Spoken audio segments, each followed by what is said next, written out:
ಶಾಸ್ತ್ರಿ ನಗರದ ಶ್ರೀಮತಿ ಉಮಾದೇವಿ ಪಡಿತರ ಚೀಟಿದಾರರಿಗೆ ನಿಗದಿತ ಪ್ರಮಾಣಕ್ಕಿಂತ ಕಡಿಮೆ ಪಡಿತರ ವಿತರಿಸಿದ್ದು, ಜನರ ದೂರು ಆಧರಿಸಿ ಈ ನ್ಯಾಯಬೆಲೆ ಅಂಗಡಿಯನ್ನು ಉಪನಿರ್ದೇಶಕರು ಆಹಾರ ಇಲಾಖೆ ಇವರು ಅಮಾನತು ಮಾಡಿ ಆದೇಶ ಹೊರಡಿಸಿದ್ದಾರೆ. ಇದರಲ್ಲಿ ನ್ಯಾಯಬೆಲೆ ಅಂಗಡಿಯ ತಪ್ಪಿಲ್ಲ.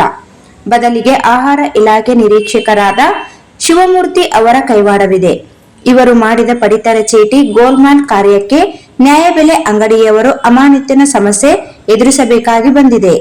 ರಾಯಚೂರು ನಗರ ಆಹಾರ ನಿರೀಕ್ಷಕರಾದ ಶಿವಮೂರ್ತಿ 4 ರಿಂದ 5 ಕ್ವಿಂಟಲ್ ಅಕ್ಕಿಯನ್ನು ಕಡಿತ ಮಾಡಿಕೊಂಡು ಕಡಿಮೆ ಕಳಿಸಿದ್ದೇ ಕಾರಣವಾಗುತ್ತಿದೆ.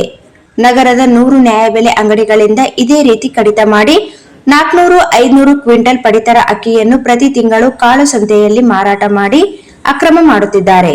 ಸದರಿ ಆಹಾರ ನಿರೀಕ್ಷಕರಾದ ಶಿವಮೂರ್ತಿ ಇವರು ಮೂಲತಃ ಕಂದಾಯ ಇಲಾಖೆಯವರಾಗಿದ್ದು, ಆಹಾರ ಇಲಾಖೆಯಲ್ಲಿ ಎರವಲು ಸೇವೆ ಸಲ್ಲಿಸಿ ಆ ಸಮಯದಲ್ಲಿ ಸಾಕಷ್ಟು ಅವ್ಯವಹಾರ ಮಾಡಿದ್ದು ರುಜುವಾತಾಗಿವೆ.